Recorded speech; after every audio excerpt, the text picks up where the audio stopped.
Dear students, अस्सलाम वालेकुम। आज हम बायोलॉजी चैप्टर 9 फार्माकोलॉजी पढ़ेंगे।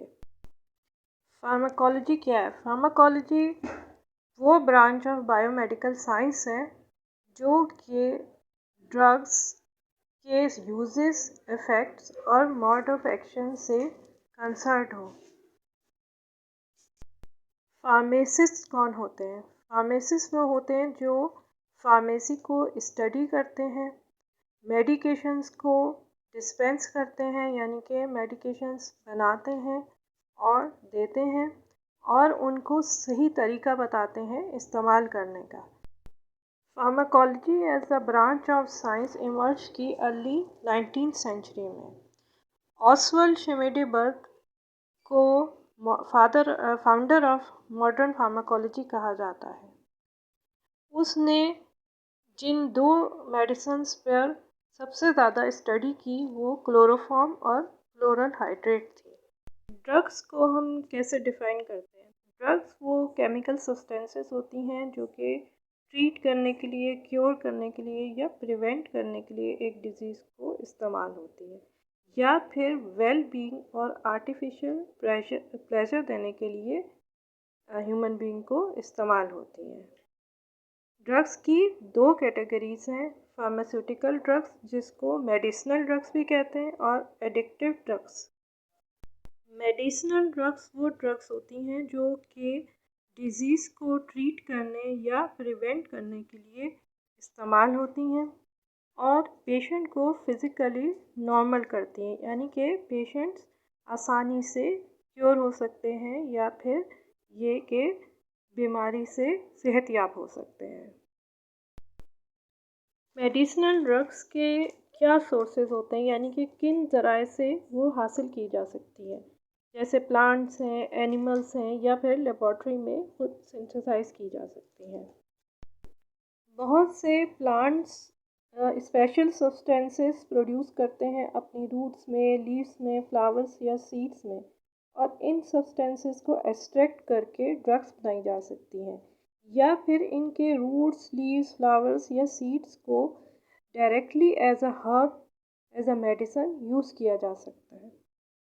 सिंकोना ट्री की बाग जो होती है उससे हम क्विनीन एक्सट्रैक्ट करते हैं और क्विनीन मलेरिया की ट्रीटमेंट में इस्तेमाल होती है। इसी तरह ओपियम से पेन किलर ड्रग्स बनाई जाती हैं जो कि unripe seed pods of opium Poppy से एक्सट्रैक्ट की जाती है।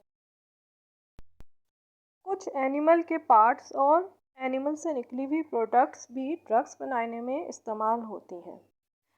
जो एनिमल्स से निकली हुई प्रोडक्ट्स होती हैं उनमें hormones, enzymes, animal extractives, bile acids वगैरह हैं।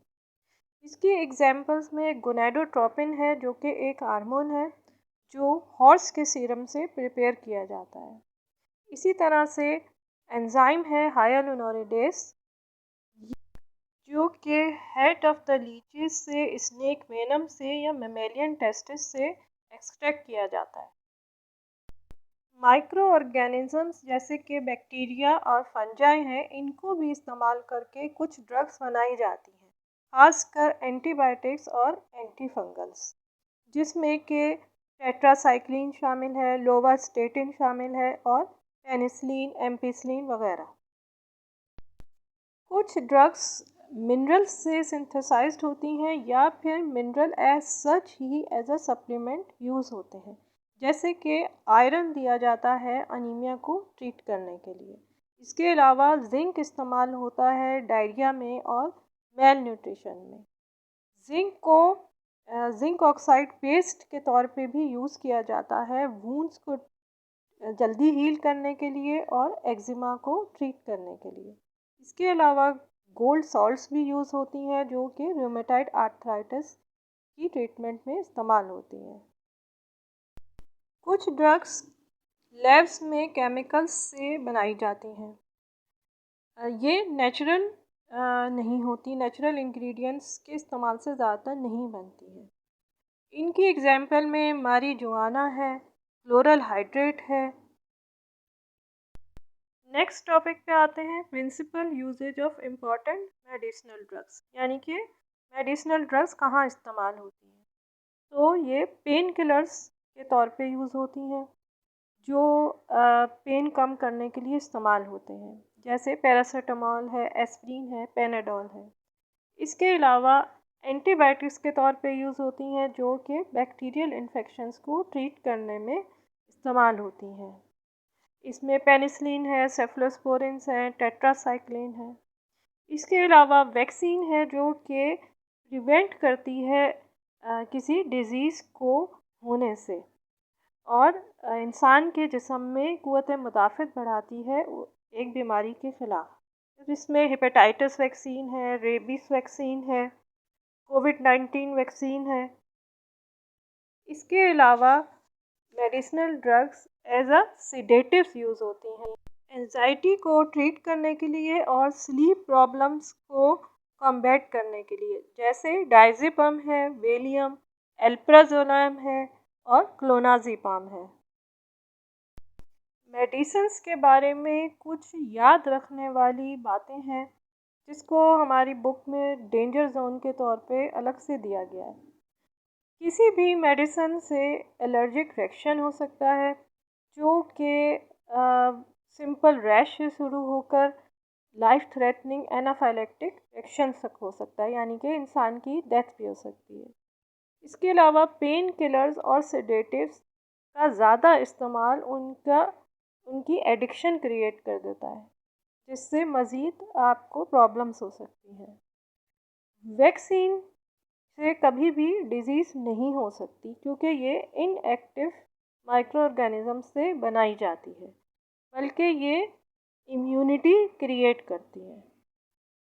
अगर एंटीबायोटिक्स को बहुत ज़्यादा इस्तेमाल किया जाए या बार बार इस्तेमाल किया जाए, तो उससे इंसान की जो गट में या आंतों में एक यूज़फुल बैक्टीरिया होते हैं, वो ख़त्म हो जाते हैं।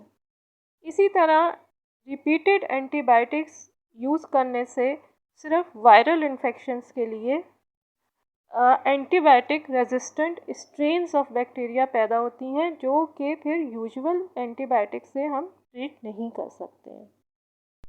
नेक्स्ट टॉपिक है discovery of antiseptic and antibiotics.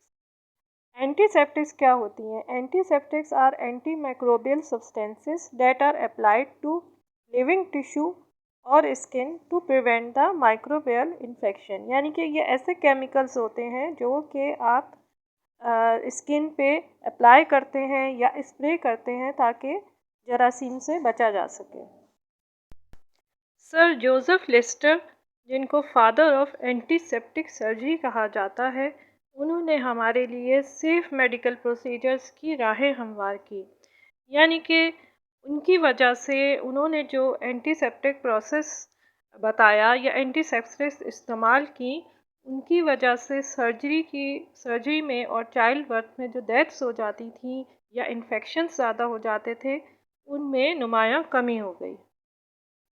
उन्होंने कार्बोलिक एसिड को एज अ डिसइंफेक्टेंट यूज़ किया for washing hands and instruments.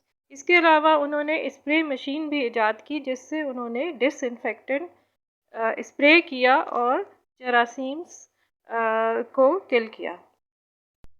Sir Alexander Fleming, जो कि एक स्कॉटिश रिसर्चर थे, वो इन्फ्लुएंज़ा वायरस पे एक्सपेरिमेंट्स कर रहे थे, और उन्होंने एक एक प्लेट में या कल्चर प्लेट में स्टेफिलोकोकस को ग्रो करने के लिए रखा था। उसके बाद वो 2 वीक वेकेशन पे चले गए। वापस आए तो पता चला कि जिस डिश में उन्होंने स्टेफिलोकोकस रखा था, वो एक्सीडेंटली कंटामिनेट हो गई थी मोल्ड से, और मोल्ड वहाँ पे ग्रो किया हुआ था। उस मोल्ड की वजह से स्टेफिलोकोकस की ग्रोथ रुक गई थी, जिससे उन्होंने ये डिस्कवर किया कि अगर इसी मोल्ड को इस्तेमाल करके एक एंटीबायोटिक बनाई जाए, पेनिसिलिन, तो वो स्टेफिलोकोकस की ग्रोथ को रोकती है। और यही डिस्कवरी ऑफ एंटीबायोटिक पेनिसिलिन थी, जिसने आगे मज़ीद एंटीबायोटिक्स की राहें हमवार की। अब हम आ जाते हैं एंटीबायोटिक्स और उनकी टाइप्स पे। एंटीबायोटिक क्या होती है? Antibiotics are chemical substances used to fight infections caused by bacteria. Antibiotics दो तरह की होती हैं, बैक्टीरियोस्टेटिक और बैक्टीरिसाइडल। बैक्टीरियोस्टेटिक का मतलब वो एंटीबायोटिक्स जो कि बैक्टीरिया की ग्रोथ को इनहिबिट करती हैं, यानी कि उनका एक्शन ये है कि वो जरासीम की ग्रोथ को रोकती हैं। बैक्टीरिसाइडल वो एंटीबायोटिक्स जो किल करती हैं बैक्टीरियल सेल्स को। एंटीबायोटिक्स के कुछ साइड इफ़ेक्ट्स भी होते हैं, जैसे कि एंटीबायोटिक रेजिस्टेंस। जब हम बार बार एंटीबायोटिक्स और रिपीटेडली जल्दी जल्दी इस्तेमाल करते हैं और वायरल इन्फेक्शन से भी एंटीबायोटिक इस्तेमाल करते हैं, तो ऐसे जरासीम के स्ट्रेन्स पैदा हो जाते हैं जो कि एंटीबायोटिक रेजिस्टेंस होते हैं। ये नुकसानदेह होती है क्योंकि बाद में जब कोई बीमारी के लिए हम एंटीबायोटिक इस्तेमाल करते हैं जो कि बैक्टीरिया से हुई होती है, तो वो एंटीबायोटिक्स काम नहीं करती। इसके अलावा एंटीबायोटिक्स डायरिया कर सकती हैं, स्टमक अपसेट कर सकती है, येलोइंग ऑफ टीथ कर सकती हैं, ओरल थ्रश कर सकती हैं जो कि एक फंगल इन्फेक्शन होता है जो इसमें माउथ में अल्सर्स हो जाते हैं या फंगस की एक कॉलोनी बन जाती है। वेजाइनल यीस्ट इन्फेक्शन कर सकती हैं जो कि कैंडिडा एल्बिकन्स से होता है और इसमें वेजाइनल डिस्चार्ज, बर्निंग, पेन और इचीनेस हो सकती है। बाकी टॉपिक्स हम नेक्स्ट वीडियो में डिस्कस करेंगे। उम्मीद है आपको समझ आया होगा और इससे आपको हेल्प मिलेगी। अल्लाह हाफ़िज़।